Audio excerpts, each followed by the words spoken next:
RDTDaily.com presents a Tarabuster with comedian Tara Devlin. I'm coming over. Boom, ba-dum, bum, bum, bum, boom. There you go. Hello, my name is Tara Devlin. Hi. Why am I singing?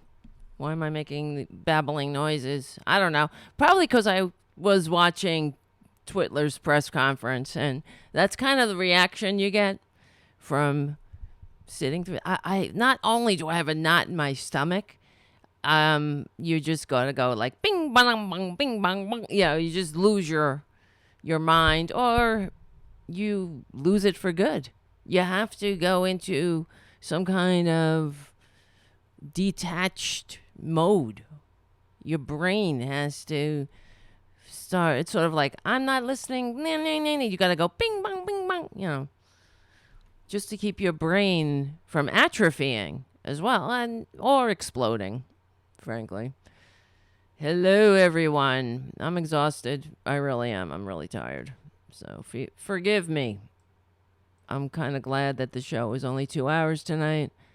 I didn't get a lot of sleep last night, just because I was busy. Even though I'm in lockdown, I'm a busy little bitch over here.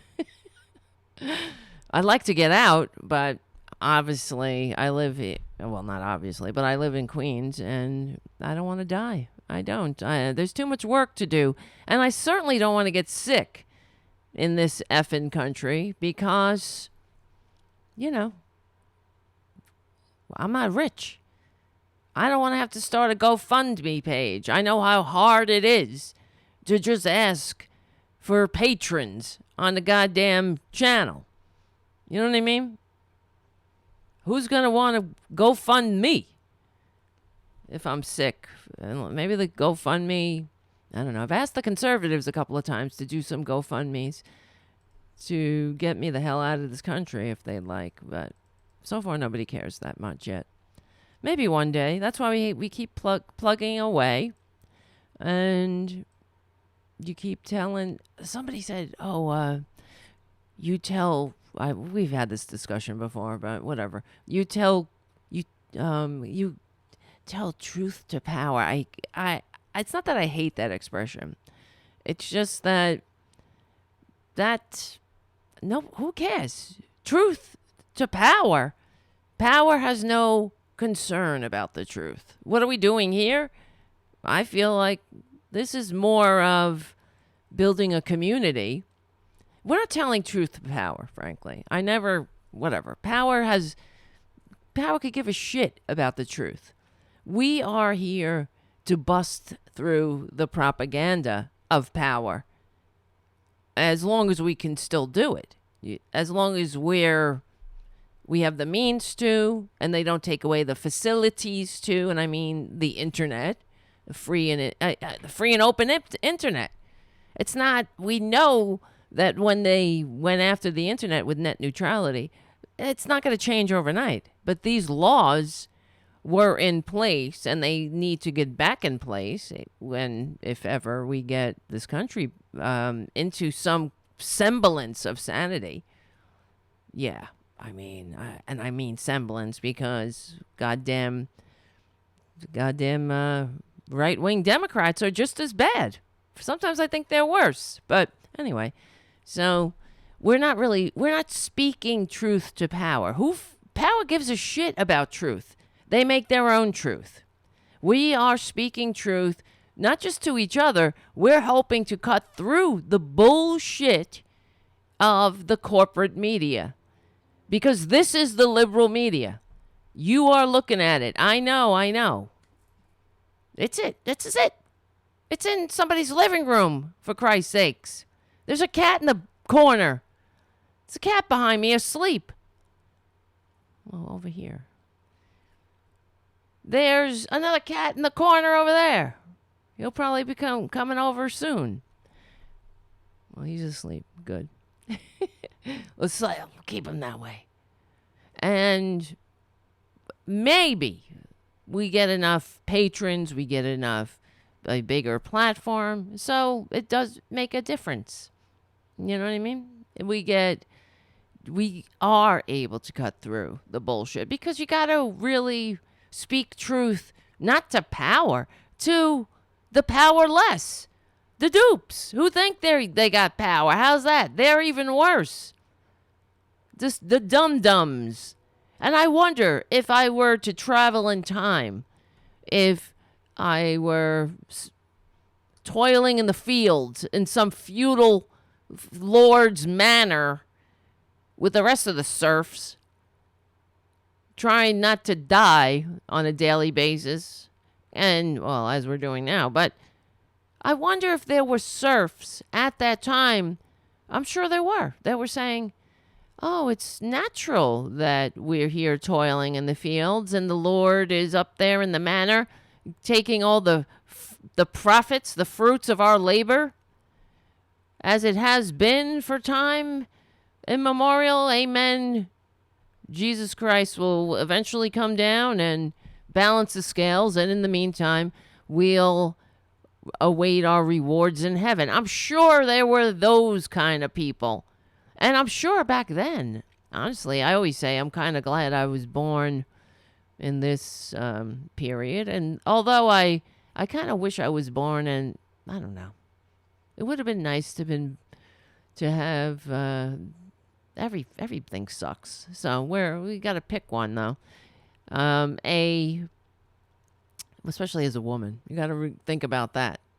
I don't want to. If I was born back then, I'd be burned at the stake. There's no doubt. So born, I guess maybe in the millennial generation, they got a big. You know why? Here's the thing. Maybe the generation after millennials, whoever they will be. I'm not sure if they have a name yet, but what are you doing, Francis? He's got his back to us. How dare? That's so rude. But because the reason I say that is because the generation after the millennial generation, that's the generation that will have single payer. That's the generation that will have living wages, retirement security. They'll be the new progressive era generation, because there's no more progressive generation than the millennials right now. So the millennials are going to have to work their asses to the bone, getting this shit back, getting this country. I mean, if at all, right? It's always an if. Nothing is guaranteed, and it will not. It doesn't happen because we are good little boys and girls and everything in between and say, thank you, my lord. Thank you, my lady. Thank you. Yes, I am Generation X. Resist Evolve says, whatever that may. I mean, that sucked too. Generation X. The millennials, I like the millennials because they're progressives, and I feel bad for them too. I feel bad for me. What am I talking about? And I feel bad for the millennials only because they've been handed a shit sandwich. So that's the way it is. They don't know. At least I know in my generation there are people alive, and obviously there are still those alive who had the fruits of the great prosperity. These are probably the most annoying people. These boomers. They were born in the great prosperity. They think that all of their hard work got them the retirement security. No, motherfuckers. Okay, boomer. Sorry.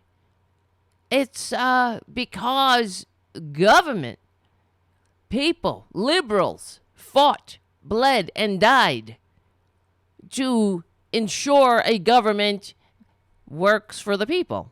I mean, not that. And we also had leadership. It was after, first of all, we know this. I didn't even think, what was I going to say? I started this show. I didn't even, whatever. It just went off on a tangent. I didn't even introduce myself. But yeah, it didn't happen. That didn't even happen overnight. It was, of course, you had the Gilded Age, the Republican Great Depression, not in that order, but the Progressive Era, you know what I mean? And then we had leadership, of course, during the Republican Great Depression. The filthy, disgusting Republicans did nothing, as they always do. And it's not just the Republicans, it's conservatives. We should really clarify that.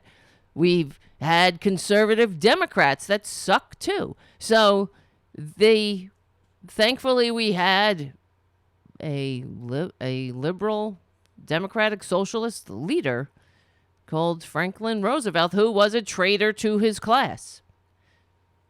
And that's just betrayed his heart. That's a kind of person, that's who he was. And in fact, not that I'm a scholar, I wish actually I could learn more about FDR, and maybe I can take some of this time and do so. Not that I have a lot of it. I really don't, but whatever.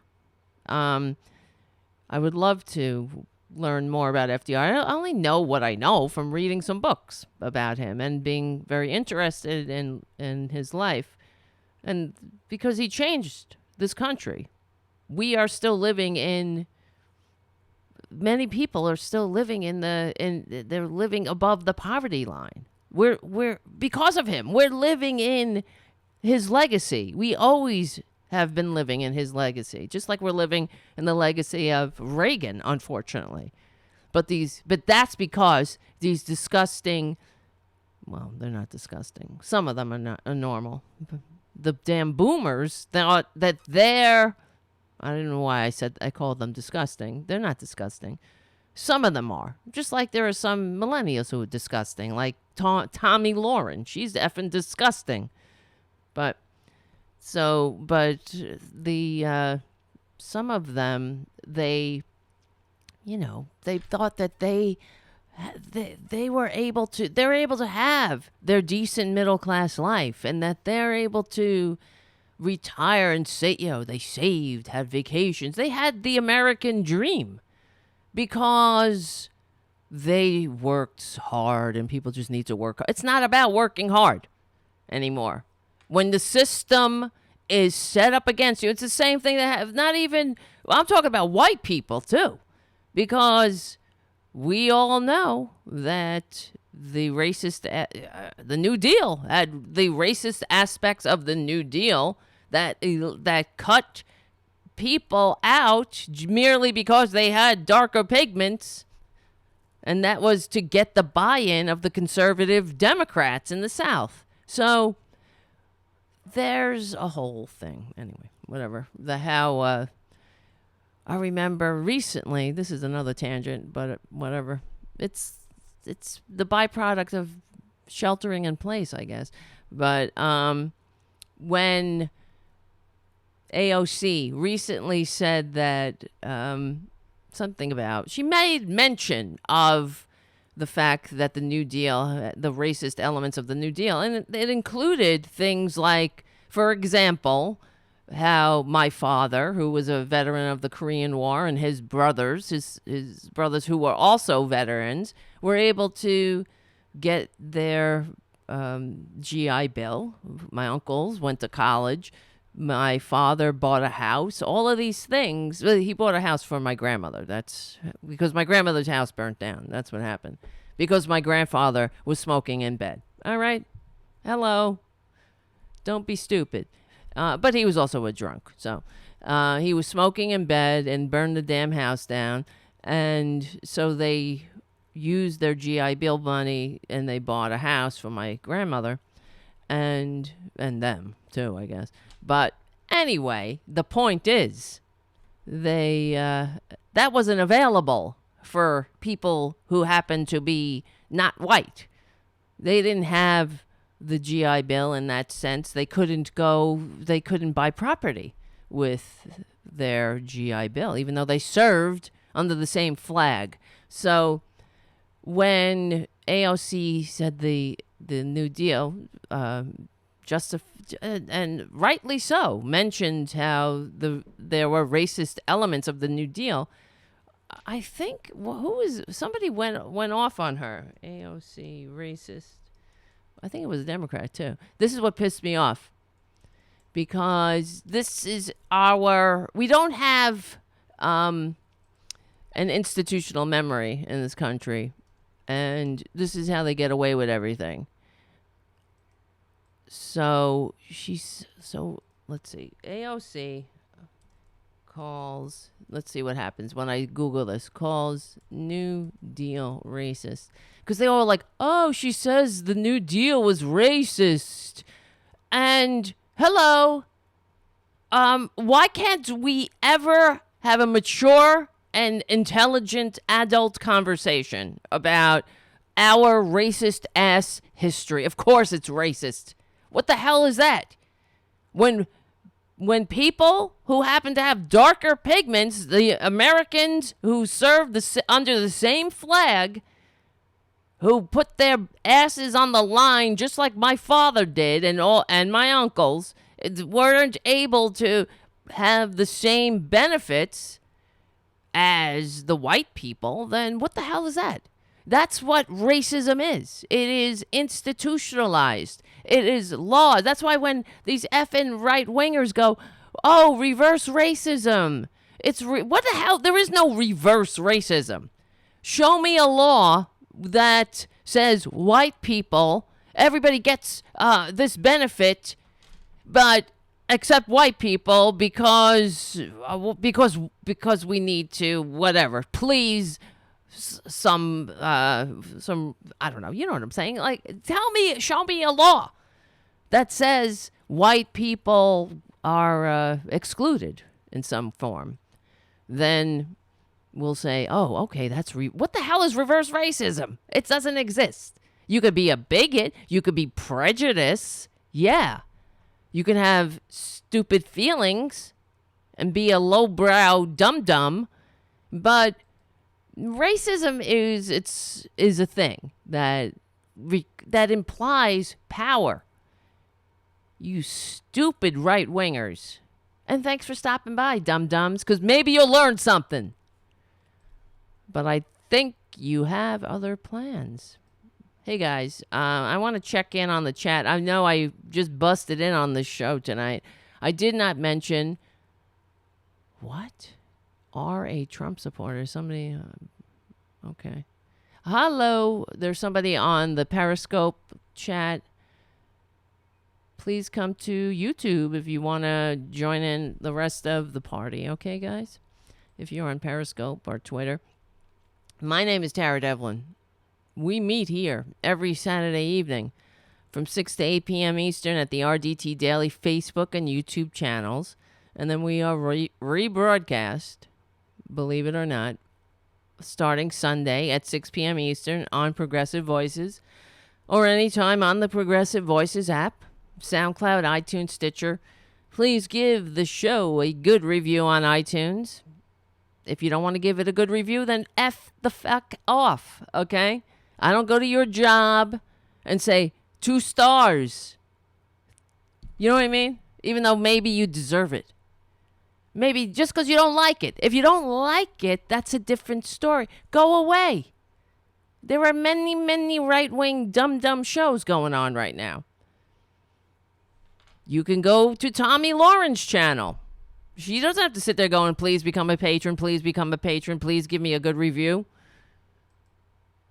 That's because she's peddling the bullshit. She's peddling she's espousing the propaganda of the power structure. So, just like we were saying, power doesn't give a shit about truth. So they like a Tommy Lauren. They like somebody like that. Especially, Tommy would be doing a lot better if she was black, too. That's the other thing. They like black conservatives. If I was a black conservative, I would be on Fox News. They would put me on I'd be calling in on all the shows, Hannity. That's what they do, right? That's what right-wingers do, because they understand they don't have any, as far as their, in media, I mean, they have nothing in reality to boast about. They know that their whole agenda is to make people stupid enough to vote for their own demise. So they enlist whoever they can, and especially if you're someone who's not who's not white in a traditional whatever, who votes Republican. If you're not a white ass dumbass racist, if you're a stupid dumbass, I mean, I don't even know, what do you call it? Someone who identifies with their oppressor, that's looking for that little pat on the head. Oh, good little serf, good little pet, good human shield. That's what they want. They want people of color or whatever, or I know some people, I know Daniel on the chat, he's gonna send me a letter now. Do not say people of color. I'm sorry. I can't get it perfect all the time. I try not to say it. I understand. It's a people of color. What is that? I don't know what to say sometimes. I get it. I understand. But that's why right wingers, at least we try. You know what I mean? We try to respect others by just calling them what they want to be called. You know what I mean? Or that shows respect. It's like saying hello to people. Hello to people that you pass on the street, or hello, whatever, going to a store, you run it, hello. Ignoring them, says they have no value. Saying hello, good morning, whatever, that means, it's just a show of, I recognize you as another creature living in this goddamn blip of time. This godforsaken blip in endless blips of time that we share together that will soon be gone. So we better make the best of it. But, all right, let me see. I want to say hello. Okay, let me find you guys. Where the hell are you? Where's my guys? My peoples?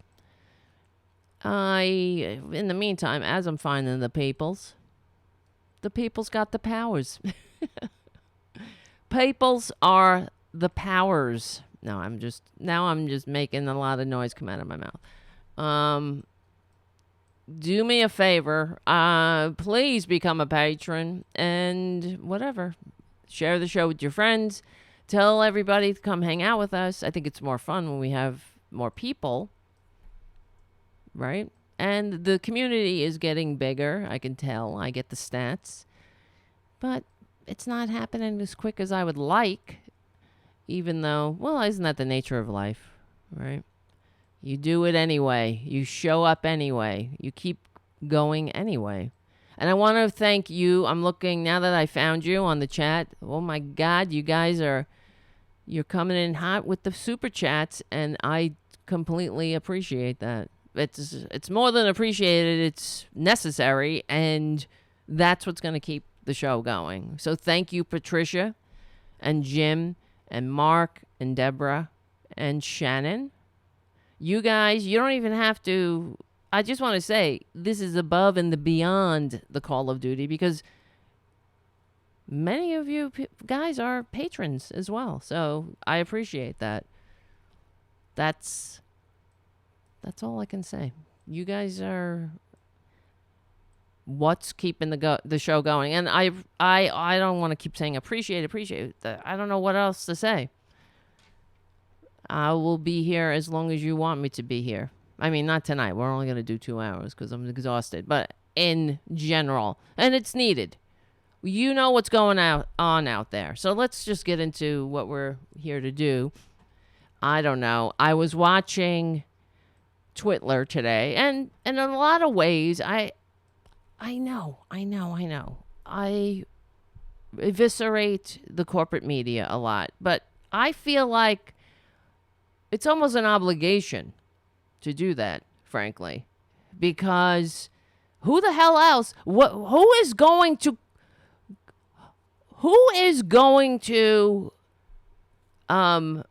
set it straight? And now I'm getting distracted. I see on the chat, Wayne Robinson, come over to YouTube. Okay? If you're out there, Wayne, come to YouTube. He's alone. All you guys at Facebook, come to YouTube. Go to youtube.com/C/RDT Daily Media, and that's where we are. It's like going to the cool part of town, really. So, anyway, all right. I can't get distracted with people chatting out and saying hi and stuff.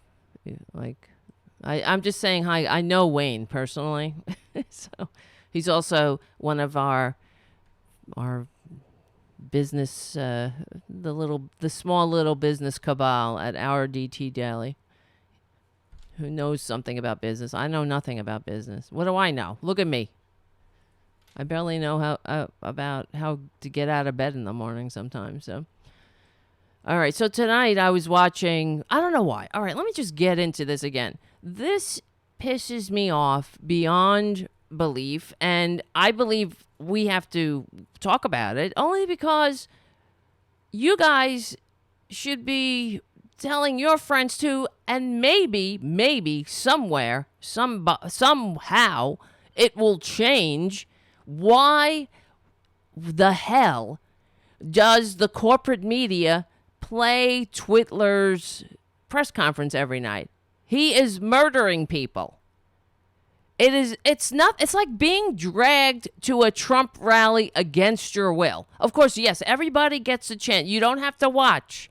But it's on every effing channel. Why are they doing this? What is the purpose?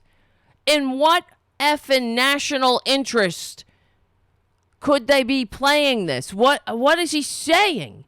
He's lying. He's touting his Facebook followers. He's calling the media liars. This is what really it got off to a good start today. He came right out of the gate with his bullshit, of course. And I really, this is one of the things that I noticed in this period that we live in. It's like the thing with the Bernie Bros. They don't say, what? Oh, Bernie Bros are so terrible. They're terrible. They are abusive. But we never hear how or why. It's all of nothing. There's this non-specific charge against anybody. And then you're all going to say, oh, yes, it's terrible. It's horrible. And it's the same thing that Twitler does constantly. He says about fake news today in the press conference. Let me just play this. It's really our sole consideration. We want to save lives. We want as few lives lost as possible. It's therefore critical that certain media outlets stop spreading false rumors and creating fear and even panic. What the fuck are you talking about? Tell us. Show us. This is what I'm talking about, guys. I cannot handle it. And what does the stupid effing media do? They go on, they keep this camera on him for over an hour. Why? And it goes on from there. The rambling, the blaming, not just calling the media liars. Oh, you got to stop. It's really bad. Here, public. Listen. It's just incredible. I could name them, but it's the same ones always. I could name them. Well, try. Give us a shot here. We can handle it. We're handling a pandemic without you. We can handle what you think is fake news. What are they saying that's so bad for our country? They're telling the truth about you, that you suck, that you are unfit to lead a fucking beauty contest on the Lower East Side of Manhattan or in Hell's Kitchen or the fucking Jersey Shore. You're unfit to run. I don't even know. I don't understand. You're unfit to run a fake vitamin scam, much less a modern nation, especially in the middle of a crisis. Does anybody have any question now how it's dangerous to have a con man in the catbird seat of power? How is this happening to us? We continue to allow it. This is what pisses me off, is that at a certain point, and we've beyond this point. We've been past this point. At a certain point, it becomes about us. It's sort of like in a bad relationship. You're like, at some point, you got to look at yourself. It's not their fault. They're not going to change. They will never change. What's wrong with me? Why am I here? Why am I staying? It's the same situation here. What's wrong with us? Oh, because the fewer people? Because less people in the country voted for this fucking moron? That we have to be dragged through his manias constantly? It's bad enough. We have to weed through the misinformation that he puts out that has already killed people. That already some dum-dums have taken medicine that he said, oh, it's a miracle drug. This is malaria drug. Spreading the misinformation, and the dum-dums who are stupid enough, unfortunately. There's many of us in the country. Obviously, they voted for this moron. And oh, look, isn't this what the so-called president said? It happens to be right here in my cabinet with the label fish medicine. So let me swallow this shit because it prevents the coronavirus. This is what he told people. And he's touting it again in this press conference. Oh, my God. And ones. I guess they're looking for ratings. I don't know what they're looking for. So bad for our country. So bad. It's not bad that for months this monster downplayed, and his entire apparatus, his media apparatus of propagandists, downplayed this impending crisis. It's as if any president, any FDR, or pick your president, Eisenhower, any one of them, knew of an impending invasion and sat around instead of it's like the all over the country, let's say all over the world, let's say there was like a Mongol invasion happening, and the so-called leader said nothing and pretended, oh, it's not happening. Next thing you know, there they come riding over the hill, chopping off your heads. What a monster. And unfortunately, today I was speaking with someone I know on Staten Island who is it's actually my neighbor. I grew up next to this person who, when I was a little girl, I know this person since I'm 4 years old. She lives in the same house, her and her husband, and I grew up next door from them. They were like my second parents, and when I would run away from home, I would run away to their home. And so anyway, my mother knew where I was. And anyway, speaking to her, she's in her 70s now. They're both in their 70s. Thankfully, they're both still with us. And she was saying, they're normal. They hate Twitler. And I'm glad, frankly. But she says that they, all over on Staten Island, they love him. And she's like, I don't want to get into it with them, but her husband, Phil, he gives them something. He gives them what for, which I believe is honestly our patriotic duty. It is your patriotic duty to stand up to this decrepit, disgusting, dictator-envying con man who couldn't negotiate his way out of, not being bankrupt 6 times, that's for sure. He couldn't negotiate his way into having a successful business his entire life until he played a successful businessman on reality television, I guess. But he's all full of shit there, too. Lying about, he was number one, when we know that was a lie, too. So I said to my friend, yeah, thanks. I said, thank your husband for keeping up the fight. You got to fight these fuckers. You got to tell them there has to be some level of, in my opinion. In fact, she was telling me that he doesn't want to be friends with one of their friends because they like Trump. And I agree. I'm like, I couldn't handle it either. I'm the same way. I'm sorry that they have to live surrounded by these idiots who see the consequences of the ineptitude of Republican policies, and they continue to vote for it anyway. These are the enemies of the people. You see? It's not the press. It's not people telling the truth. It's the dum-dums. The useful idiots. The ones who they have the same information we do. But that's why Twitler knows how to devalue the currency of truth. And any good authoritarian does that. That's what dictators do.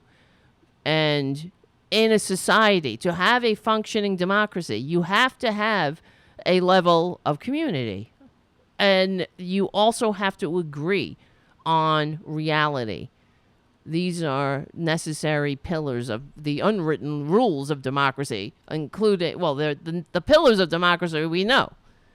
They are the press, there's also an educated populace, but that goes along with being informed, being truthfully informed, and not the way that any autocrat takes over. Of course, this is why all autocrats take over the you know what I mean? The media. That's what they do first, right out of the gate. So, in Twitler's, in the fledgling autocrat phase, they devalue truth. They attack truth and the mechanisms of truth. And it always concerns me. You look all over, there are many modern examples of this going on right now. How democracies are turning into autocracies.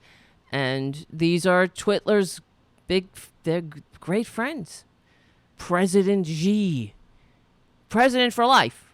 The Erdogan, Duterte, all of these countries where they use the same lingo. He's really educating instead of, you know, how the United States making the world safe for democracy. Now, Twitler is really giving a master class in authoritarianism to the fledgling autocrats, instead of giving a master class in democracy, as we would once pretend, at least publicly, to be engaged in.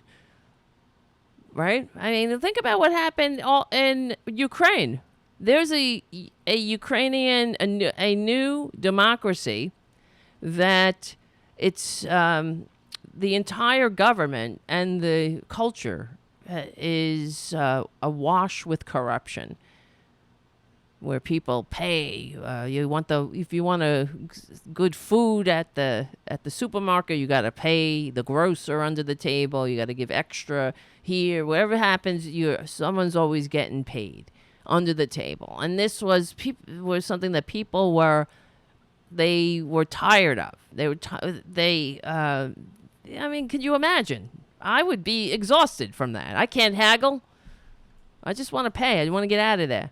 But so it's not even haggling. It's just expected. If you want something done, you have to pay, basically bribe people everywhere you go. And that's the kind of culture the democratically elected president was seeking to reform in Ukraine, and there was high hopes. So he gets on the phone with the leader of the free world, so-called, and that leader, so-called, is expecting him to basically be corrupt. He's telling him, no, we're not playing ball legitimately. I need you not to have an investigation on this so-called corrupt company, I need you to announce an investigation to give the appearance of corruption because of Joe Biden's son. So here's this guy that's trying not to be corrupt, and our country is corrupting him because we have what can we expect? You can only expect a bird to fly and a fish to swim. You cannot, as my father always said, you cannot expect more than a grunt from a pig. And that's how Twitler has run his entire life. Being a corrupt scumbag, basically. And I don't want to insult scumbags. He is a grifter. And anybody that doesn't realize that is part of the problem. They are the enemies of the people. They are the dupes. These are the good Germans, so to speak. The same mentality. And in order for, all these sayings, in order for evil triumph, the good men and women do nothing. Well, being polite, I don't feel like being polite anymore. I cannot stand it. I do not stand it. I was walking down the street in New York City. I'm not saying don't do like me. Maybe you guys can have a better way. But I don't put up with the shit. I'm telling you. I'm walking down a Manhattan street. This was before all of this was happening. And they have these bike riders, these petty bikes, where you get on and you pay somebody. Yeah, it's like, you know what I mean? They take you somewhere. Tourists ride them mostly. Ride them around the park.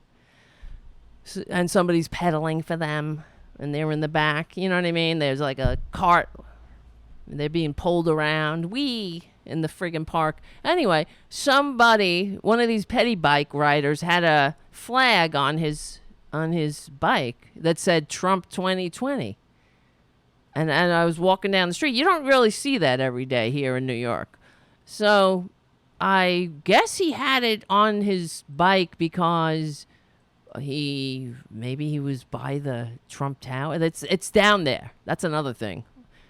There's this the Trump effing disgusting bedbug riddled tacky hotels that are being watched constantly by the police. There's all cinder blocks around them, like it's Fort Knox. Like we got a national treasure in there. You know what I mean? That's how sick this country is. We're expending our energy protecting a grifter, a sexual predator, con man, a disco prowler with a fake university and a vitamin scam. You know what I mean? But anyway, so this guy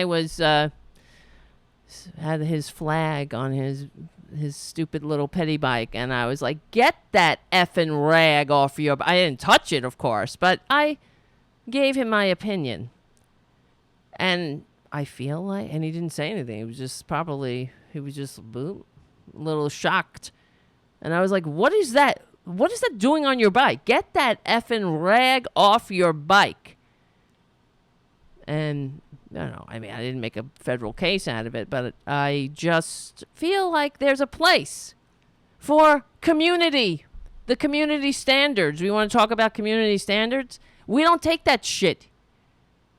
I find that offensive. It's like that time. I've told you guys, I was in the cemetery here, Calvary Cemetery. It's one of the oldest cemeteries in New York. I mean, in the country. What am I talking about? It's a great cemetery. It's amazing. It's so much history, and it's really, it's like a walk through history, really. And I like going there. I would like riding my bike in there and just walking and thinking about life and reading about the people. I sometimes would look them up and see if there's anything about them in online or whatever. You know what I mean? And I almost went flying over my handlebars. I was riding because it was Veterans Day, and they had flags all over the cemetery, and there's Civil War graves. The cemetery goes back to the 1700s. It's one of the oldest cemeteries, not just the largest. And I think I mentioned that. Anyway, it doesn't matter. And I was riding around, and out of the corner of my eye, I see a Confederate flag sticking out of the ground. And I swear to God, I almost went flying off my bike. I stopped so fast. And I went over there, and I saw, and it said this person's name, and it said died at the Battle of Virginia or something. Wait, was it Battle of Virginia? Confederate. And where was it? It was battle. I can't remember. Whatever. It was one of these battles, obviously. Duh. There was something, Battle of... It doesn't matter what battle he died in. But I took the goddamn flag and broke it and threw it the goddamn where it goddamn belonged, in the garbage. So that pissed me the F off. Only because that's a flag of a traitor, for Christ's sakes. And I believe, nobody was there. I was like, who is this person? Why is he buried here? Probably, he might have been a horrible human being who, and it happened that Northerners who believed in the lost cause volunteered in the South, or maybe he was a transplant from, who the hell knows? I don't know what the hell he was doing up here. But it's also kind of stupid too. Why would the cemetery think, oh, okay, we're gonna go around and put flags on the graves of soldiers, and we're gonna put a flag, the traitor's flag, on there? Who there are young men dead in that cemetery because of that effing traitor.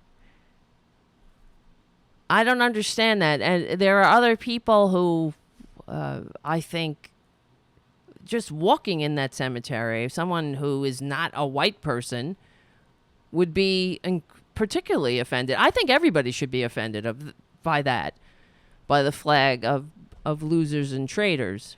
But that's how it seeps in. It's not just a matter of opinion. Oh, we have opinions.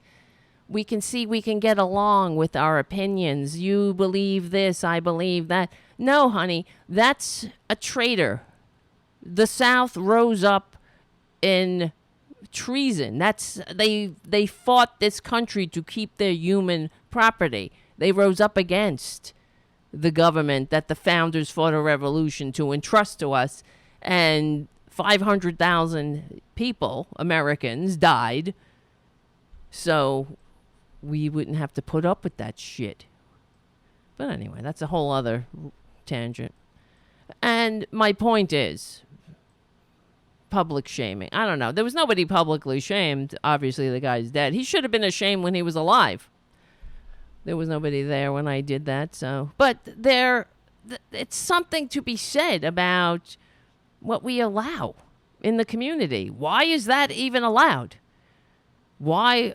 I would imagine, I don't know how long that flag was sitting there, that Confederate flag. I would do the same thing if I saw a Trump flag, frankly. That's just as offensive. Because that's what that means to me. When I see somebody with a MAGA hat, that's another thing. We probably, if Bob Kincaid is listening, I don't know.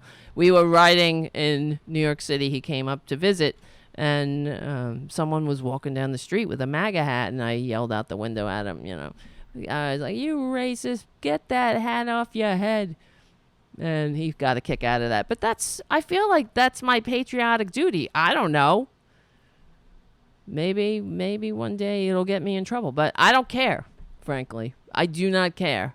It's, what does it mean when, as we were saying, the only way evil triumphs is when good men and women do nothing? What does that mean? Does that mean you see that? You see the flag of losers and traitors, of racists, losers and traitors, and you let it stand? You let it sit there in a cemetery that is filled with actual patriots who fought for their country and died because some scumbags couldn't handle sharing the civilization with people who weren't exactly their pigment and wanted to keep their human property. There's no worse sin on the planet, really. There's no greater disgusting cause. It's not a cause. It's an offense to humanity. All right, let me see. I just saw a couple of super chats. Thank you, Terry. How's it going? That's a cute little avatar thing, or whatever that is. Little cartoon.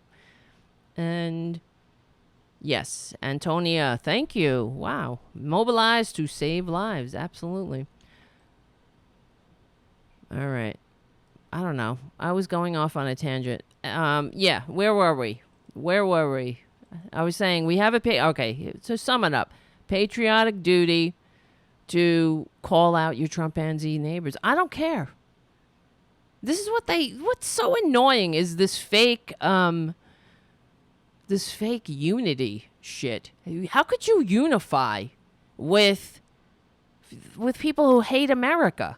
Unify? No, honey. You call them out. You say, if you can't get with the program, then, I can't help you. Unity? It's not, that's how these corporate Democrats think, let's be unified by working and getting things done like things that tear this country apart. Things that turn the United States into the least upwardly mobile country and thus making a Twitler possible. I don't know. So, maybe I'm wrong. I don't think so, though. I was wrong once in 1967. And, all right. Let me see. Here we go. Here's a couple of things happened during this press conference.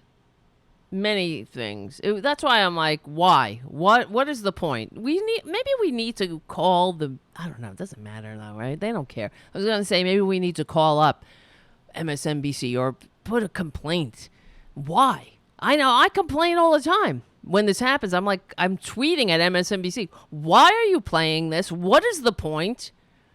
You're spreading misinformation and you're giving Twitler, you're amplifying his platform. I understand why they do it on Fox News. That's their job. They are propagandists. This is the problem.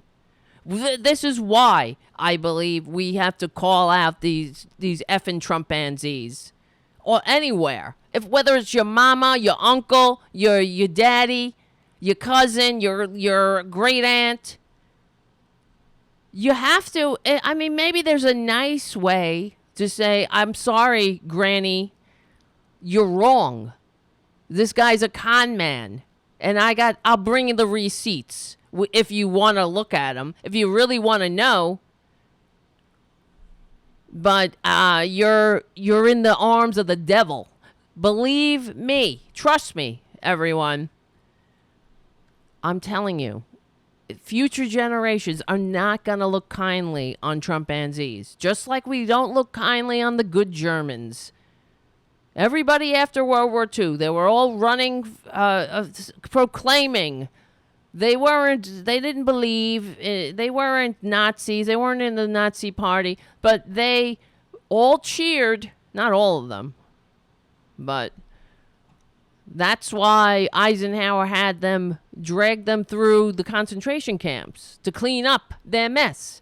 They said nothing when their neighbors disappeared in the middle of the night, things like that. They all proclaimed I wasn't really, I was a good German. But this is how it happens. If we allow this kind of shit to go on, what is the ultimate conclusion of this? And it's not just, all right, I'll get into it. Because I was going to say, it's not just electing corporate Democrats. The reason I'm bringing this up, too, is because someone tweeted me earlier. And it got me annoyed. Maybe I'll just talk about it since I brought it up. Let me find it.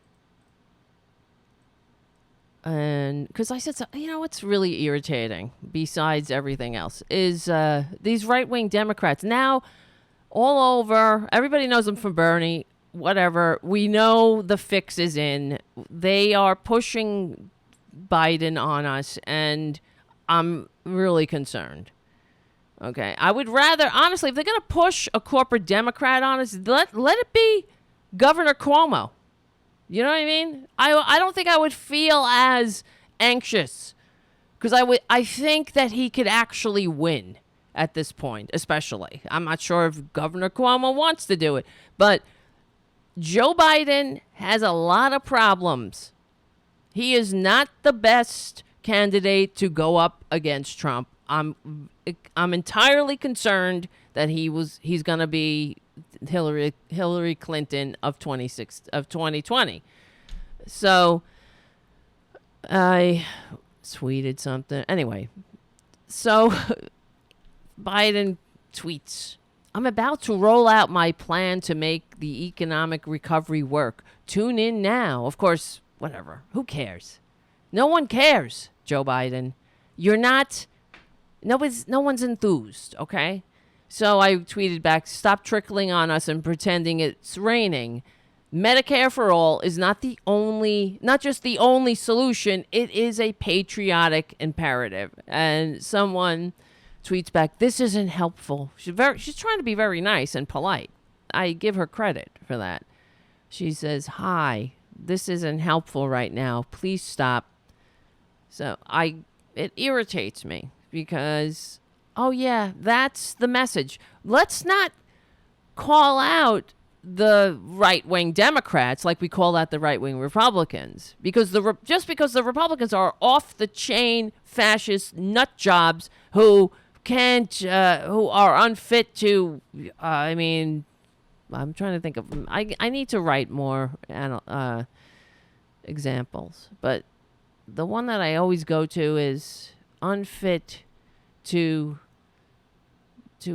they're unfit to judge a wet t-shirt contest at the Jersey Shore, unfit to lead a drunken conga line. I mean, they're unfit. Just because they're unfit, it doesn't mean we don't have an obligation to call out the right wingers who are on the Democratic side. They're what got us into this position. I truly believe it. And I'll bring the receipts there, too. So I wrote back to her. She's like, "Oh, this isn't helpful now. Please stop." So I wrote, "Yeah, you're right. Let's be good little serfs, take our trickles, die quickly, and not pester our representatives with the actual real-life consequences of their self-serving propping up of the measurably worst for-profit racket that still leaves millions out." Because that's Joe Biden's plan. Even in the middle of a pandemic, he's still peddling this, Medicare for all won't help us. Medicare for all won't save us. It's not saving Italy. It's not saving any other country. It's not saving Earth, because every other goddamn country has health care as a right. Medicare for all, it's not saving us. It's not about saving. It's not going to stop a pandemic, but there is no person in the United States that is concerned that if they get the coronavirus, they're going to go bankrupt. And God help you if you have something else. And this is what really irritates me beyond everything else, is that we should be concerned about our fellow Americans if they have the coronavirus or a different illness. What is the difference? Okay, now it's politically advantageous and not advantageous. I guess it is. It's advantageous, but it's politically. It's the pandemic du jour, right? But every day, Americans are having catastrophic illnesses. It's 7:00. People are applauding outside. Oh, wonderful! Yay! How about you put it in a paycheck? I don't know if you can hear that. I guess I understand. Okay, yes, wonderful. Yay. Thank you, healthcare workers. Thank you first responders. How about we actually thank them by fighting for the policies that we needed generations ago, making that a reality, giving them living wages, retirement security, making it so EMS drivers don't make $16 an hour to start. They actually make a living wage, that they can make a career out of it. Don't we want someone who can make a career out of being an emergency first responder? Don't you want somebody who's been doing it for 20 years coming to your heart attack? Than someone who's green on the job because everybody maxes out after a couple of years because they can't effing afford to keep a job like that. They need to find something else. And the first thing that pays a living wage that comes along, they're out of there. So you constantly have newbies on the job. Does that make any sense? So yeah, okay, I love the outward easy displays, but where's the pedal to the metal here? Let's put the real work in. In my opinion, this is almost like it's like our women's marches. Okay, let's meet you at the women's march, but don't say anything now. Let's not say anything about Joe Biden's health plan that leaves 10 million behind because it's not helpful right now. Can you hear that? I wonder. Anyway, it's really loud. Not that I mean, yeah, it's great. Wonderful. Don't we feel better about ourselves for having this fucked up society and allowing a twiddler to continue? I don't know. I guess when people, you do something, you feel less powerless. But anyway, back to this. That seemed to die down out there. You probably couldn't hear it anyway, but it was really loud. And, okay. So I said, let's be good little serfs and take our trickles, blah, blah, blah. And she wrote, sigh. Yeah, sighing. That's what we want. More sighing, less doing something about it. Nobody is saying that you have to be a serf. They're not saying that. I guess I could pull myself up by my bootstraps and marry someone, marry a millionaire. But when you're living in a country where millions of Americans have Zippo, they have nothing. They can't handle a $400 emergency. So Joe Biden telling people or telling the so-called president how unseemly it is that he's not opening the exchanges so that so we're supposed to go on the exchange, on the health exchange, and not and look at the for-profit health services or health rackets that have $6,000 deductibles. So when you have an emergency, you can't use it because you don't have effing $400. Much less you'll get a subsidy then. That doesn't take your deductible. A subsidy? That's another thing. That's how they divide us. It's either you get it or you don't. Like public education. So this person, I almost said the B word, but she's being nice. Sigh. Nobody says you have to be a serf. Nobody says, really. I know that. What are you going to do, though? Should I come up with a racket like Amway or maybe the Trump Network vitamins? But again, attacking Biden isn't going to rid the nation of Trump. Please think about that for a minute and stay healthy. Very nice, lady. I appreciate your being polite and disagreeable in a not a disagreeable manner. You get a star. You get a gold star. But are you kidding me? Attacking Biden isn't going to rid the nation of Trump. Honey, if calling out the fact that he's proposing a health racket prop-up plan, so-called health plan, that still leaves 10 million people out in the middle of a effing pandemic, is an attack, then we really gotta look at ourselves. Then maybe Biden needs to stop peddling a bullshit goddamn health plan that leaves 10 millions out. Then more, then we need to stop talking about it. So the idea is, let's all let's stop talking about all of the shit that got us here. This is the problem. This is why we're the United States of serfs and lords, because people are like, take your trickle. Take your trickle. It's worse. It's worse than we ever could imagine. We got a Trump in the White House. Yeah, he sucks. We want to get rid of him. That's why you want somebody who can actually go up against him and win.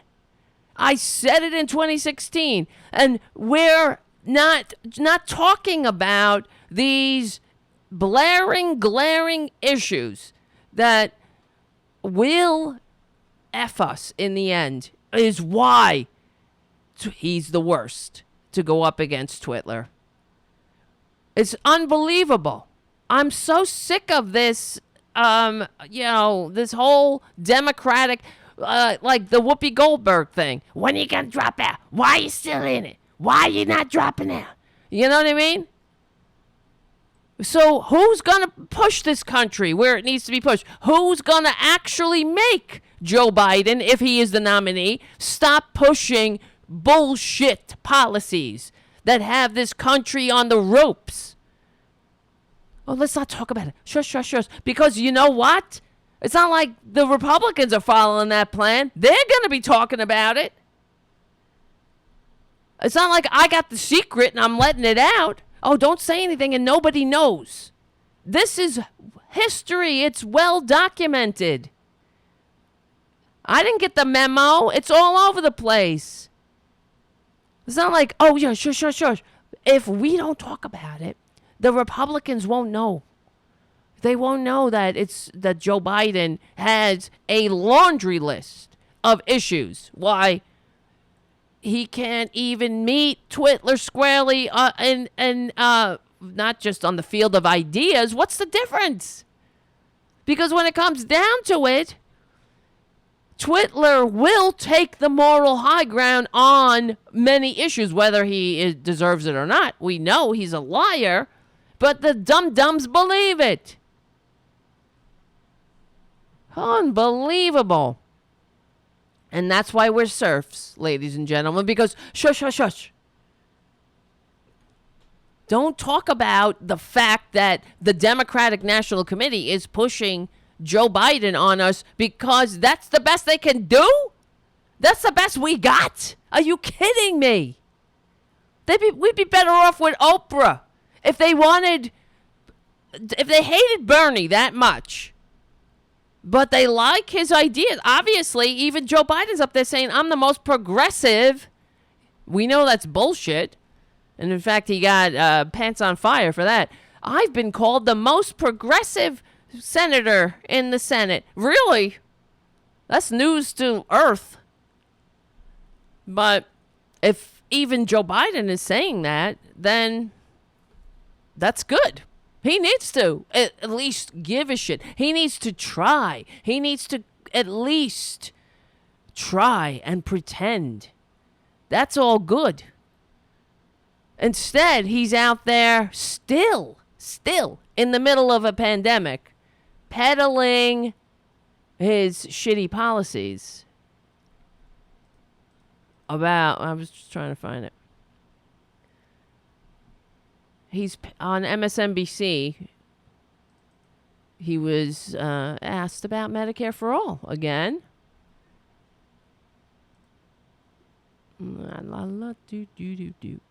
Where is it?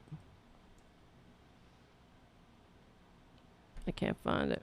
Anyway, yeah, no, he was asked on about Medicare for All, and he was like, "Oh no, it hasn't changed my mind." Because because he was asked, does this pandemic change your mind about Medicare for all? Oh, he wants to assure us, just like when that Republican Steve Scalise was shot, and he wanted to assure all of his benefactors in the NRA that being shot, and in the health insurance racket, that being shot didn't change his opinion on not just on healthcare at all, because he believes in healthcare for some. Healthcare for him, of course, free healthcare for life for him, but he needed to assure all of his benefactors. It didn't change his views on guns or healthcare. Don't worry, everybody. I'm still a scumbag. I'm still a greed-centered, I got mine, sucks to be you, scumbag in the country of e pluribus unum, out of many one. I'm still that scum. I'm still your boy. Same thing with Joe Biden. He still rejects single... Oh, here it is. I found it. Because as you've been seeing, our healthcare system seems to be crumbling underneath this crisis. There is not enough. There's not enough support for the healthcare system. There's not enough support for the American people inside of the healthcare system. Are you now reconsidering your position when it comes to single-payer healthcare? Single payer will not solve that at all. The thing that is needed is, for example, we have a whole number of hospitals that are being so stretched, including rural hospitals, they're going to need more financing. That doesn't come from a single payer system. That comes from the federal government stepping up and dealing with the concerns that they have, the reimbursement that they're going to get, how they're going to be able to move forward, and how they're going to be able to provide all the reimbursement that are needed in their community. Yeah, it's reimbursement, so don't have to worry. You guys, if you're lucky enough to have health care, it's about reimbursement. Who gets the reimbursement? Because you got to give your VIG to the health insurance racket. That's what he's there for. That's why health stocks are going through the roof, because he's out there. He's your boy. He's their man on the inside, making sure that the measurably worst health system in the world will remain intact. Not that it's like when Twitler is out there today at the press conference saying that they asked him about voting by mail, and he's, oh no, I don't believe in that. And especially now, because you want to go there and you want to be proud as you cast your ballot. No, they want to be able to suppress your votes. They want you to be able to show up, and they don't want you to be counted. They want to give you a provisional ballot and not count your vote. And then they also want you to vote into an unverifiable electronic voting machine. So when worse comes to worse, they can use their dirty tricks and redshift.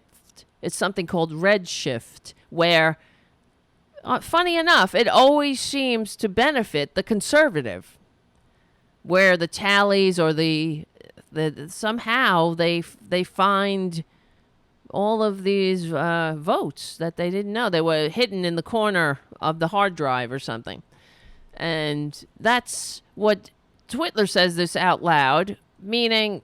He says, and the other thing he said was that if we have vote by mail, he didn't say this at this press conference, but he said, if we have vote by mail, a Republican will never win again, will never win another election. Basically, they know. They admit it. That's how Republicans, quote unquote, win. They win by receiving fewer votes. That's it.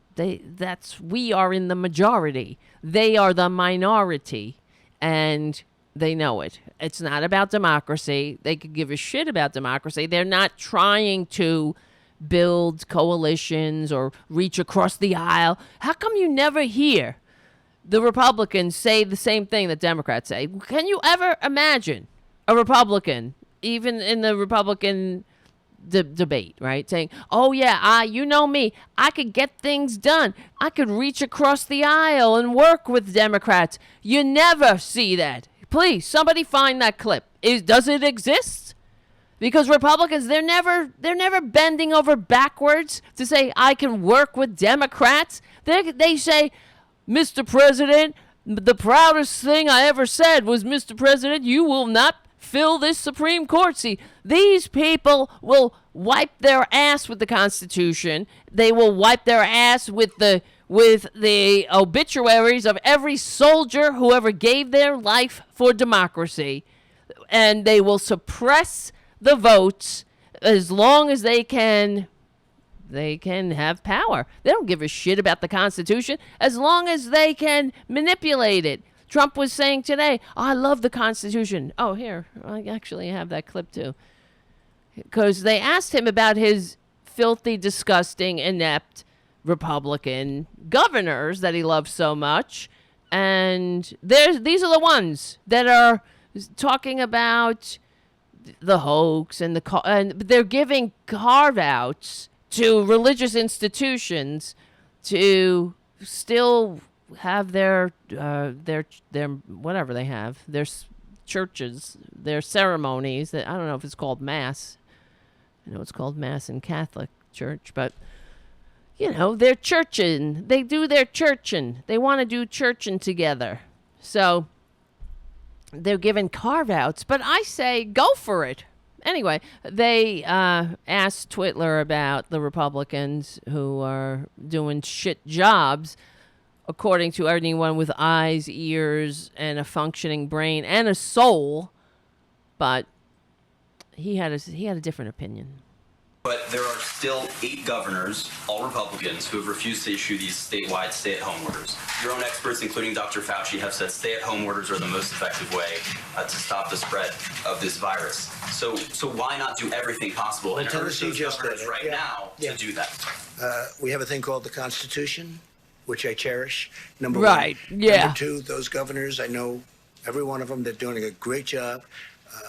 They're being very, very successful in what they're doing. Really? And as you know, I want the governors to be running things now. In some cases, we'll supersede. But in this case, it's not. You think they should? I'm not asking if you I think it ordered them to, depends. but- It depends on the individual state that you're talking about. But they're doing very well, and they're doing a magnificent job in running their states. Well, South Carolina has Really? 1,700 cases right now of coronavirus. Utah has 1,255. I mean, are these not states that you think should have No, those I think they're stay-at-home doing a orders? great job. Well, that's a very small number relative to population. It's larger than some states that do have stay-at-home orders already in place. It's up to the. If I saw something wrong, if I saw Really? a massive breakout, of which that's not, I would come down very hard. But Isn't the key in this pandemic getting ahead of those numbers, though? no, not in that case. But in the case, I know the states you're talking about. By the way, I think you're up to 92% is covered. 92% of the country is covered. And from a constitutional standpoint, they made the difference. They called the shots. Yes, Jeff, go ahead. Mr. President, just a question about All right, bullshit. So we know he's full of shit. He's covering the ass of these filthy Republicans who suck. They can't govern, and that's not what they're there for. They are there to do what they can to dismantle democracy and make sure the uppity people don't get a seat at the table, and they'll do it by hook or by crook. This is what they're there to do. They're there to entrench oligarchy at any cost. And anybody who votes for them, this is why I can't stand Trumpanzees. You're that stupid. You're that easily manipulated. Your ignorance, your racism is so easily triggered that you will slit your own throat at their command. As long as you think that this white devil is in the catbird seat of power and you got something over somebody else. These people are the enemies of America. They're not, these aren't patriots, especially an asshole like the Georgia governor. He's saying, oh, you're doing a great job. This idiot, Brian Kemp, I'm sure you've seen the clip, coming out days ago saying he just found out. They didn't know that individuals could be infected with the coronavirus before they ever felt symptoms. He says he just found that out. We have known that for months, and it's been common knowledge. And this idiot is was saying, we just found, if I knew about it, how the hell does this effing governor doesn't know about it? Is he too busy sucking ass on a wine, not just a wine cave, on a golf course? I mean, I don't understand how this Brian Kemp, the Georgia governor, we know that Stacey Abrams would be the governor of Georgia if not for voter suppression and Republican dirty tricks. There's no doubt in my mind. But so, and in that statement, Twitler was saying, "Oh, we're whatever we're just." He's basically implied again. We're backing up the states. That's what the federal government is supposed to do. Yeah, like when we are attacked by a foreign government, by a foreign country, all the states are supposed to come up with their own defense, and the federal government is just a backstop to this. Unfortunately, this is what's happening. We're living in it's any autocracy. If this was happening in China, we would say, of course, who's surprised, or any other autocratic country.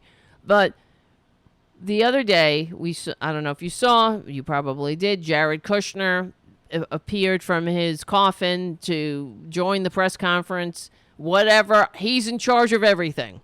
This little weasel, this slumlord, Jared Kushner is nothing but mini Trump. He's less, I mean, I guess he's more able to control himself, but I guess Trump, I don't know. He's really Trump's dream, I suppose, since he gets to sleep with his daughter. But he wishes he was Jared Kushner. But he went out and said that there's a stockpile. And we know this. The federal government stockpile. And Twitler said it again in this press conference, that it's just a backstop to the states. And in fact, during this press conference, I'll just do I have this clip? I had it. Yeah, oh, here we go. It's our stockpile. The notion of the federal stockpile was it's supposed to be our stockpile. It's not supposed to be state stockpiles that they then use. So we're encouraging the states to make sure that they're assessing the needs. They're getting the data from their local, Are you kidding me? Local situations, and then trying to fill it with the supplies that we've given them. What? He is completely off the fucking hook. That's not true. The states are supposed to be stockpiling ventilators? And in fact, in the press conference, that the filthy, disgusting corporate media feels the need to put a camera in front of Twitler and let him rip for an hour every goddamn day, he said it again. Listen. Had the chance of getting ventilators, and they turned those ventilators down so they could spend their money at something else. And in a way, I understand that, because who thinks a thing like this? It's not a knock. If I'm told, like perhaps New York, you can spend $1 billion on ventilators and get 16,000 or a massive number of ventilators that they've been offered over the years. What? Or you can build a new bridge or road or something. I mean, I understand how that works. I'm not blaming anybody. I'm just saying a lot of the states had chances of stockpiling a lot of ventilators. They didn't do it, and I think we're doing a very good job in helping them out. Please, Jeff. And we're doing a very good job at helping them out.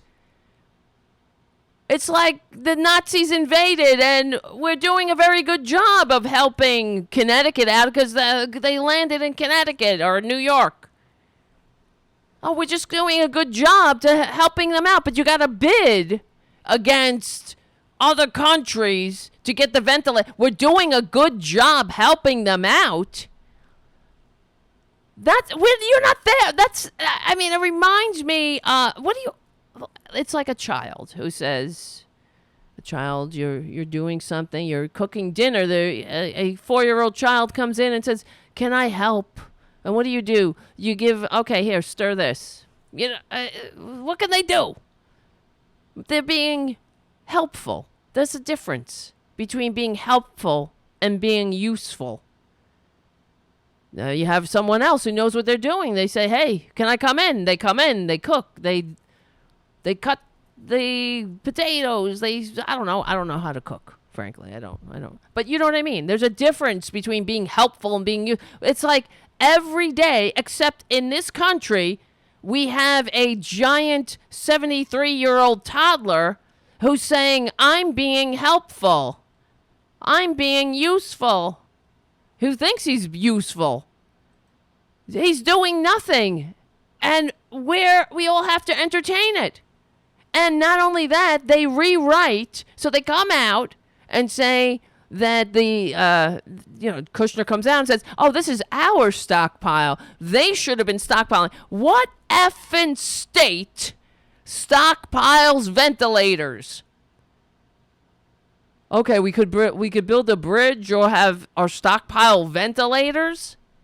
That's not how it works. And even still, if that's the case, they knew this was coming months ago. They should have been building them then, if we had any leadership. That's what you're there for, you scumbag, not just to go golfing and watch Fox News. But it doesn't matter. These people they'll have a lot of morons voting for them.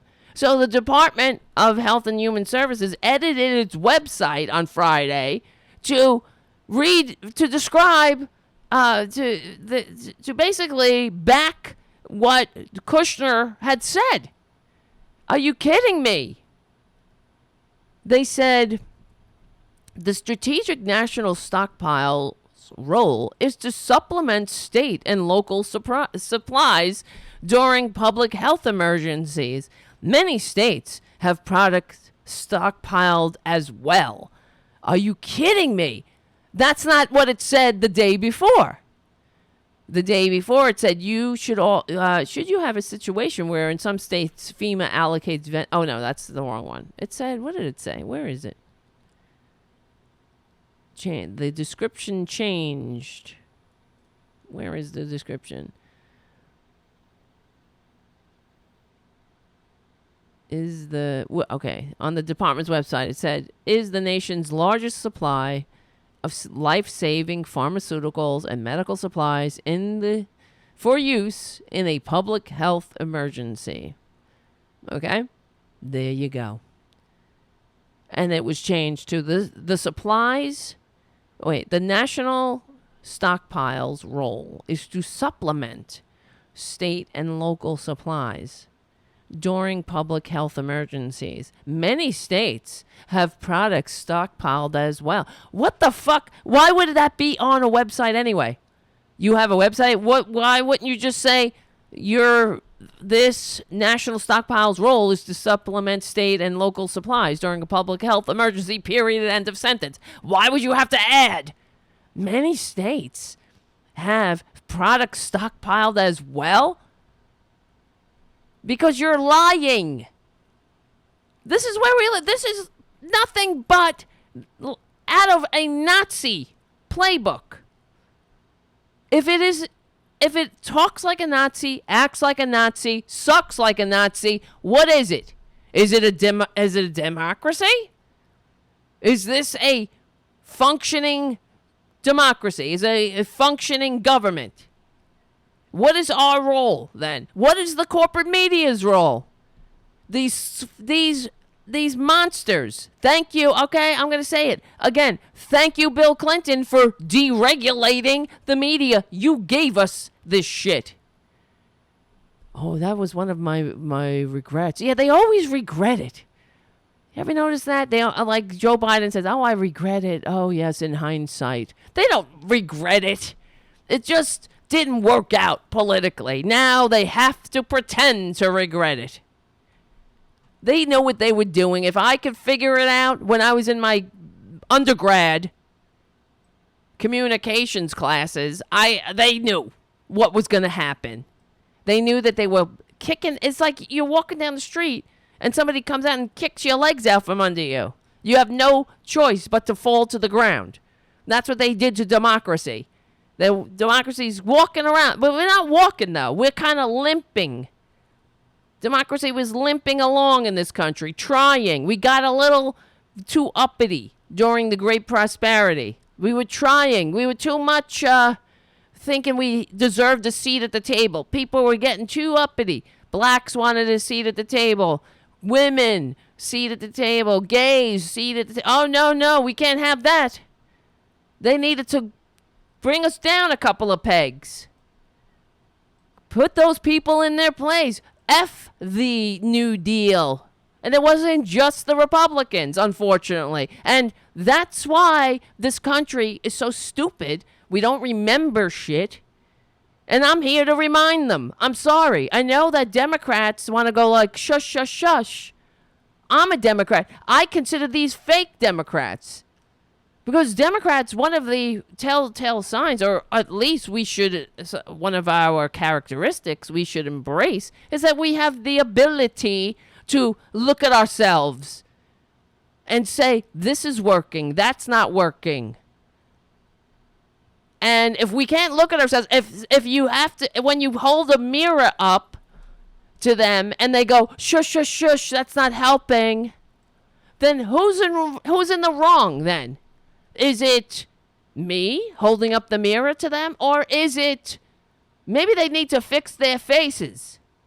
Maybe Joe Biden needs to not peddle a health care plan that is going to kill the American people.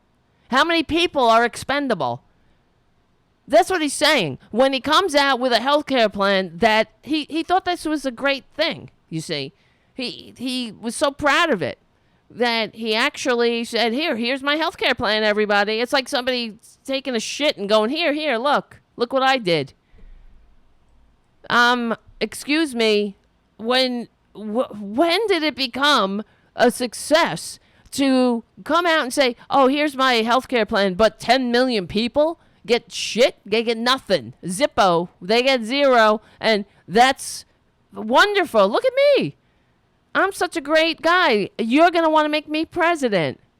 I have plans. I got so many plans. I got the greatest plans. My plans, like, I don't know, incarcerating people, making it impossible to declare bankruptcy. All these plans I got. I regret them now, but how many plans he got now that he's going to regret? Because I have a feeling that we're going to regret it. Will he regret it? Will they ever learn, these corporate Dems? I doubt it.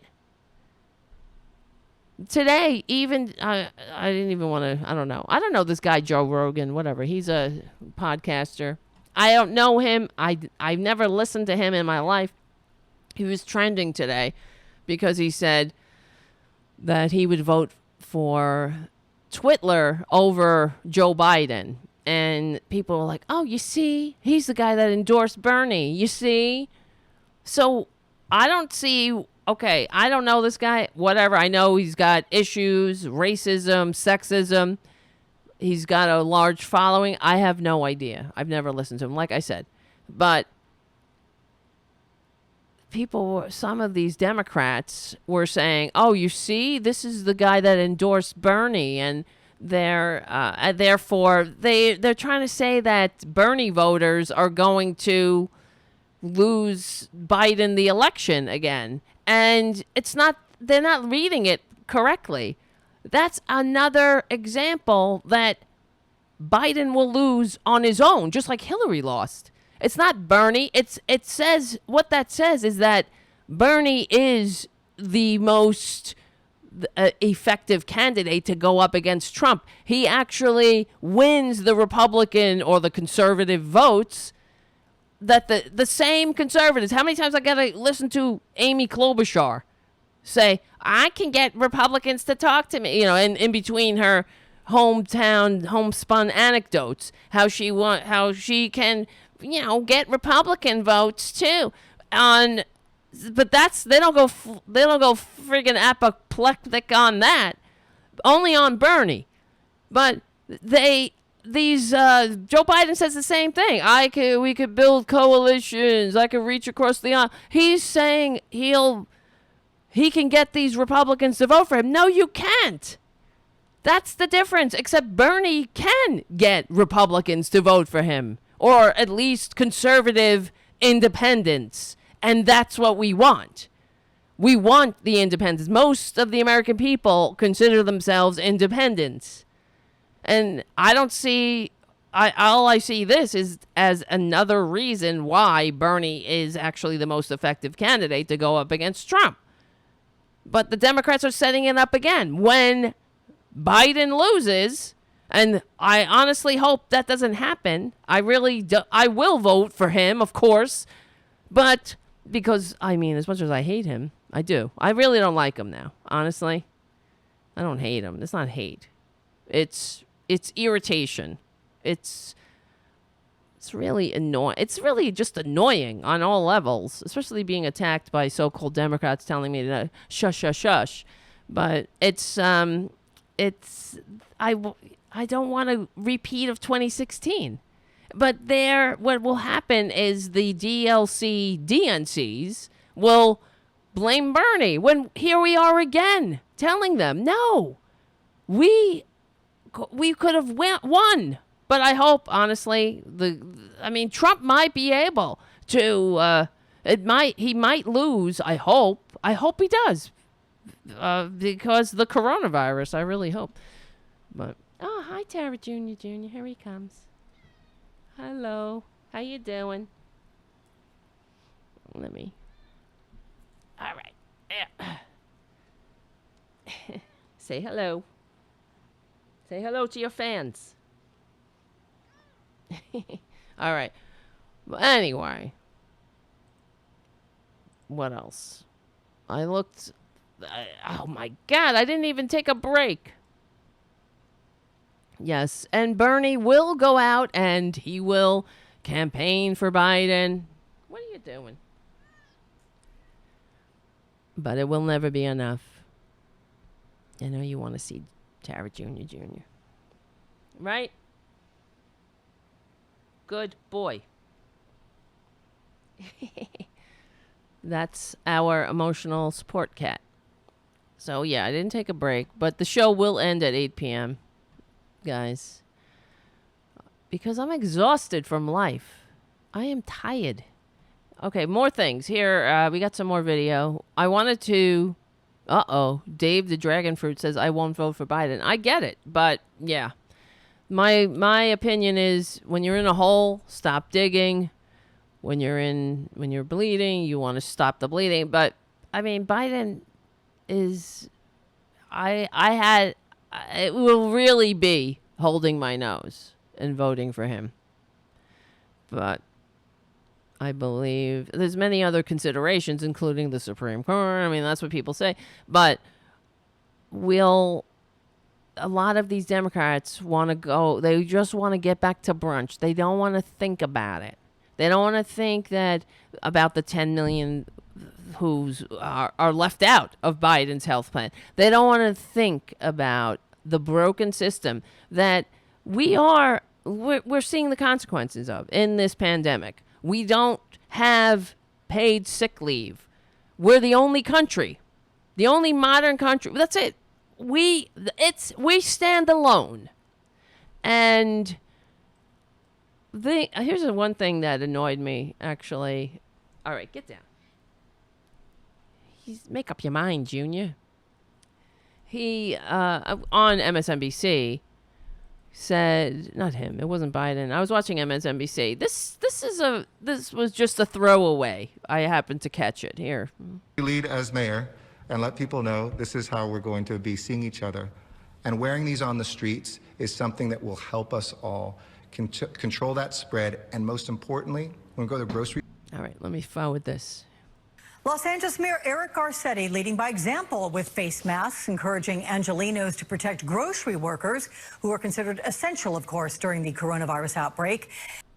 All right. Did you catch it? It pissed me off. Let me rewind it. Angelenos to protect grocery workers who are considered essential, of course, during the coronavirus outbreak. And only during the coronavirus outbreak? They're considered essential, of course, during the coronavirus outbreak. Yeah, really? So that's when we're not in the coronavirus outbreak, we can just throw them away again, treat them like shit. Who's essential in this economy? Who is on the... It's not just the front lines. Of course, the cashiers are on the front lines, but who makes this goddamn bitch go round? Nobody is asking for CEOs to get the hell out there. What are they? No one's asking. For what? I mean, banksters. I mean, come on. They're essential. Do we have any dignity? How much respect do you have for... they all say, even this, what happened at 7 o'clock? Yay, yay, yay. Wonderful. With face masks, encouraging Angelenos to protect grocery workers who are considered essential, of course, during the coronavirus outbreak. Who are considered essential, of course, during the coronavirus outbreak, but never any other time. So as soon as the coronavirus outbreak is over, they can go back to being paid as shit and being treated like shit and being not even worse, not just treated like shit, forgotten. Not considered at all. Throwaways. We don't even have to think about them. Who cares? They're just nothing. Who is really essential in this economy, in this life? It's your everybody. Everybody should be considered essential and be paid accordingly. If we considered our fellow Americans essential and had respect for them, we wouldn't be arguing about sick pay. It would already be there, like every other country. 30 days. Oh, we have no vacation in this country. It's not mandated. Other countries have vacation mandated. Because what's the meaning of life? You know, I spoke about this before because I was watching Morning Joe, that scumbags on the Morning Millionaires, talking about, oh, we don't like vacation here. Here in the United States, we're too driven. That's what he said. We're driven. Right? Yeah, you're damn right. We're driven. Like indentured servants. We're driven like borrowed effing mules. You son of a bitch. I'm sure you don't like vacation. He likes vacation well enough. He's always taking them and flying all over the effing place, putting on his Instagram. These scum-sucking ivory tower people, they need to really understand why the French had a remedy called the National Razor. And it's not just them that needs to understand. We have to understand. The workers, the people like the cashiers. If nothing calls for a union, what the hell does? This time, we should all be unionizing. Enough is enough. They have enough at the top. Nothing is trickling. Don't give me that shit. And all over MSNBC, in the last show we had, I played that Stephanie Rule and that other Ari Velcia, whatever his name is, talking about, oh, the trickle down. What about the trickle down? What? F you, trickle. Just that statement, the trickle down, is insulting. Trickle on you. Trickle on this, honey. I'll trickle on you. See how you like it. You like being trickled on? Who the hell likes trickles? You don't like a trickle. You don't go into a coffee shop and say, give me a trickle. You say, I want a goddamn cup that I can drink out of and enjoy. You don't go to a water park to enjoy the water and say, give me I just want a trickle. Just trickle on me, Bing, bing, bing. A couple of splashes. Ha, ha, ha. Wee, I'm at a water park. No, you want a goddamn deluge. Come on. What about the trickle down? Really? How about I trickle on all of you mother effers? It's about time we trickle on them. They like a trickle? Don't worry, they got it all locked up. They got the trickle locked down, and they use the lingo. Just using that lingo is giving it legitimacy. What about the trickle down? Oh my God. I hope I live to see the day that phrase is considered an insult. The insult that it is. Wake up. Wake up, working people. Wake the F up. I'm here. I need an alarm bell on my sound effects. Wake the F up. For real. It's ridiculous. If anybody has the nerve to say, what about the trickle down? We should all say, are you kidding me, bitch? It should be like one of these, any of these words that fall out of fashion because people wake up. Like Orientals. Or, you know what I mean? I had a friend. She passed away. She was very old. And she used to say Oriental. Oh, he was an Oriental. You don't call people Orientals because Oriental is an object. But we didn't catch on. Her generation didn't know that. She wasn't trying to be mean. She was a very nice person. She just didn't understand. And I said to her, that's not the appropriate language. You correct it. And she understood. But you know what I mean? There came a consciousness. We're like, oh, that's not right to call people things. Trickle should be another insult. Let's file that into the insult category. You want to insult an entire working class? The working class better get a spine and also some dignity. And stop begging to be trickled upon. Stop begging for their betters to meet them for a beer and understand who their friends are. That we're in this together. We're either in it together, you goddamn right, or we're not.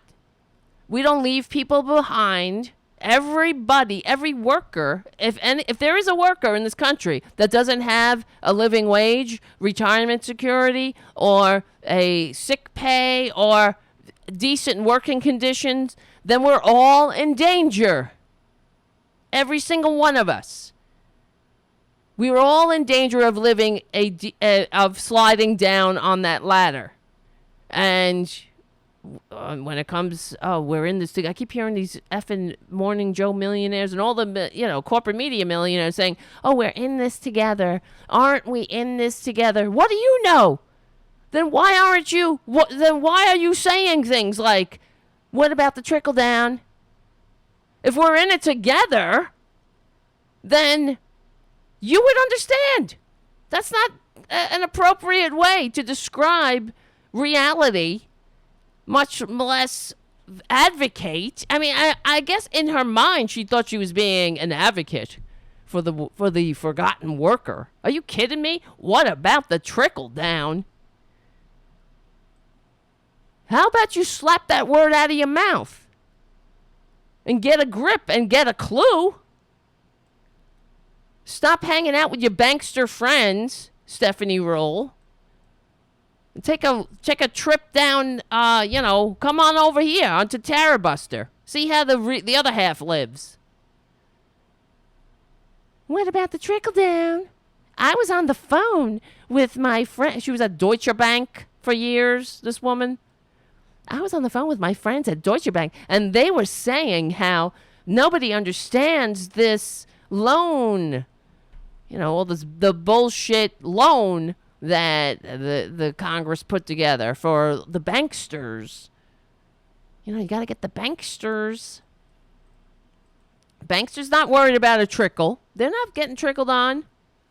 They're it's like when you wet a rag and you're like, here's a trickle. Well, you can't even wipe up a frickin' stench or stain with that. Ridiculous. I'm sick of it. Stop being so malleable against your oppressors. I'll trickle you on. Really. You want a trickle? I got some trickles here. I got me and my 10 trickles. Oh.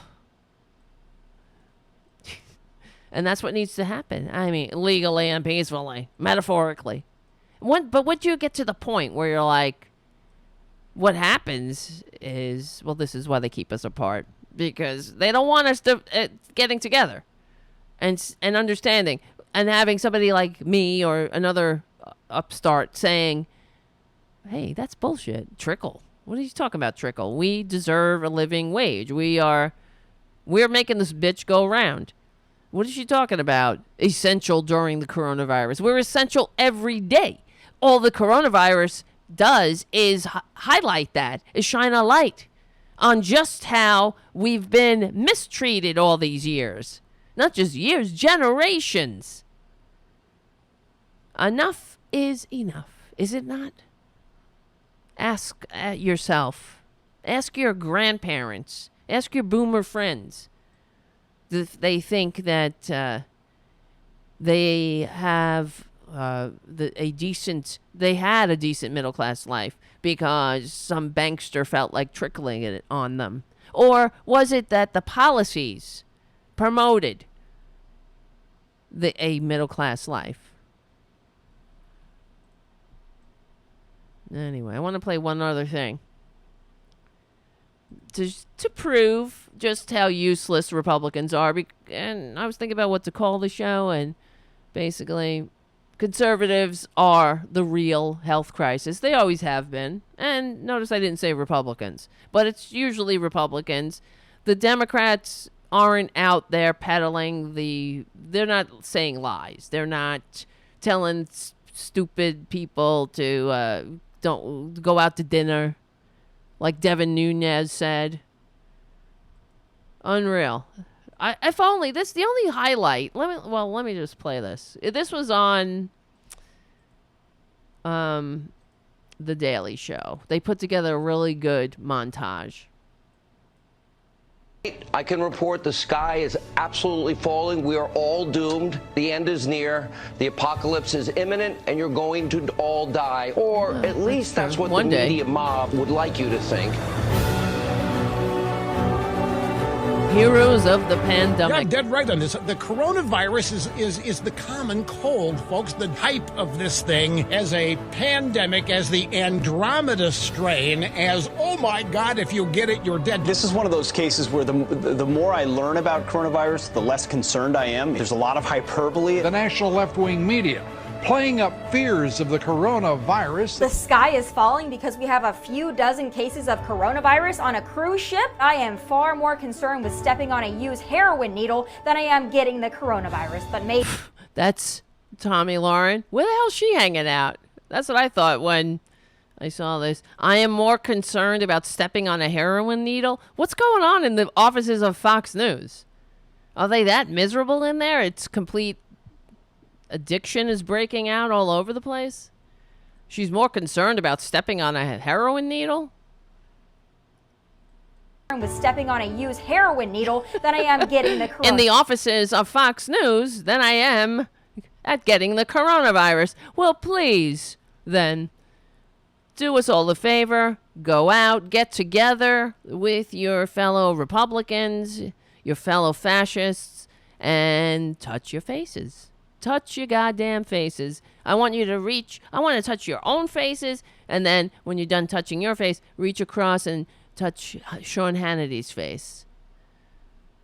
Okay, and then go on to the set of Fox and Friends and touch them all. Touch that Waters asshole. Touch Lou Dobbs. Could you imagine how genius that would be? You would own the libs, and ultimately, we would be very happy. But maybe that's just me. It's a virus, like the flu. All the talk about coronavirus being so much more deadly doesn't reflect reality. She doesn't seem like she has the constitution to survive if she got the coronavirus. It's a lung disease. She could barely take a breath, that lady. I think she's got that smoker's talk. She's owned the libs by smoking for 50 years, probably. I'm It's more deadly than... doesn't reflect reality. This virus should... What reality are they living in? I love it. This is honestly a good thing, frankly. I find this kind of encouraging. Compared to the flu, because at worst case scenario, it could be the flu. The far more deadly, more lethal threat right now is not the coronavirus. It's the ordinary old flu. People are dying right now. Nobody has died yet in the United States, as far as we know, from this disease. That's right. And the facts are actually pretty reassuring, but you never know it watching all this stuff. You want to know how I really feel about the coronavirus? Oh my God, get him coronavirus. If I get it, I'll beat it. I'm not afraid of the coronavirus. If I get it, I'll beat it. I'm not afraid of the coronavirus. I'm afraid of losing a zero on my bank account. The coronavirus. I have my priorities right. If I get it, I'll beat it. I'm not afraid of the coronavirus, and no one else should be that afraid either. It is good. Tell your conservative friends. Don't be afraid. Don't listen to the liberals. Do what you want. Get together. I don't see the problem here. Very, very difficult to contract this virus. It's milder than we thought. Dr. Drew. Should be that afraid either. It is very, very difficult to contract this virus. It's milder than we thought. The fatality rate is going to drop. So when you hear the context, it's not quite as scary. Ew, I missed that. Did you see that guy on the right? Rick Scott? Who the hell votes for a Rick Scott? Come on. We're not talking about normal, decent human beings. Who looks at Rick Scott, the single biggest criminal who is involved in Medicaid fraud, this filthy, greedy Skeletor, and says, yeah, I want this guy to represent me in the halls of power. I mean, come on. This might be God, if they believe God is, so angry.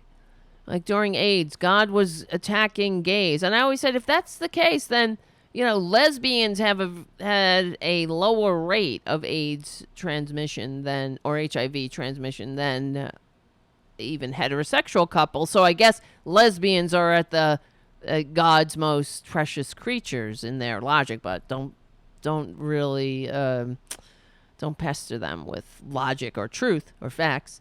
But I always wonder about conservatives. They send people like Rick Scott to represent them. What does it say about them?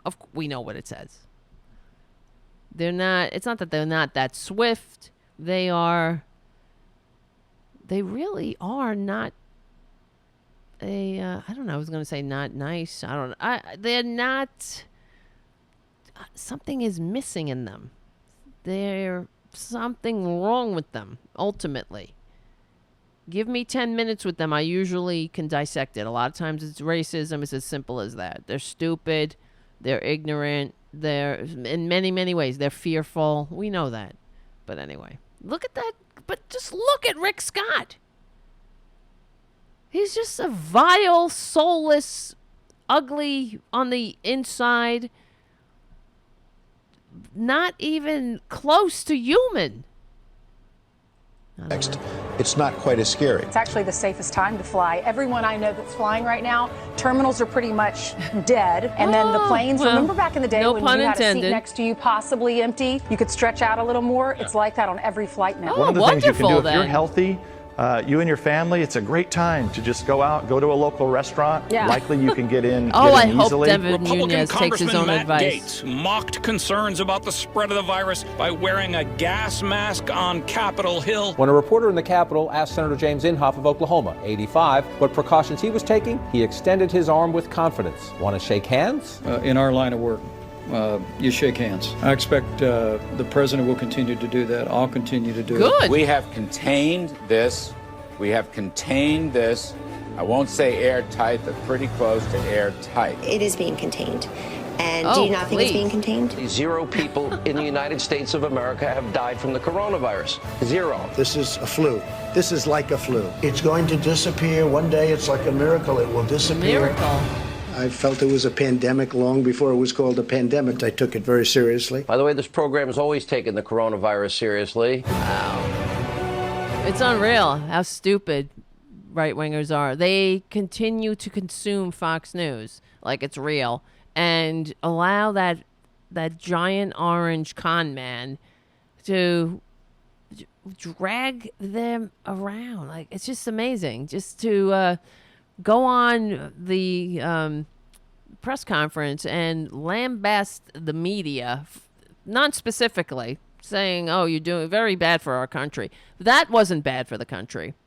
So anyway, we already know that people have died because Twitler has advanced his bullshit, and he was doing it again at the press conference, peddling the is that malaria drug. Of course, it's not tested yet. Whatever. I'm looking at the time. You guys, this went by really fast, even though I'm exhausted. I appreciate you hanging out. We didn't have a break. I want to thank you all for your super chats. If you got any other super chats in you, you can get them in under the wire. Or you can super chat forever and ever as a patron at patreon.com/Tara Devlin. We need you. We need all the goddamn super chats we can get because we have each other. We don't have the Mercer family. We don't have any billionaire benefactors like right-wingers do. We don't have Fox News. They're not putting me on MSNBC anytime soon. So we have to stick together. That's it. We stick together, we win. That is the motto of the show, as is the motto of this country. E pluribus unum. Out of many, one. My name is Tara Devlin. Please stay safe and don't listen to me when I just conservatives. Conservatives can touch each other's faces. You guys, I want you to stay safe. Don't touch your face. Wash your hands. All that stuff. And I would love to see you on the Discord chat. If you can come around and join us on our Discord community. And also, I want to see you as a patron. So, my name is Tara Devlin. We will do a show during the week. I'm not sure when. It could be one show. It could be two shows. We do not know. And that's how it has to go until we have enough patrons to make a daily show. We got a long way to go. So every patron counts, especially now, and it always counts. Yeah, where's the Discord link? Now that I mentioned it. Because they keep changing the goddamn link. Of course it says, there it goes again. Expires in 1 day. I change it to say expires never, and it constantly expires. I don't understand. I do not understand. Here's the Discord link. I'm putting it in the chat. This should work. All right, guys. I will see you. And Tara Jr. will see you. Yes. Very soon. My name is Tara Devlin. This is Tara Jr. See you very soon. We stick together. We win. I almost forgot to. Well, I said it. But I almost forgot to say it again. Have a good night. I'll see you soon.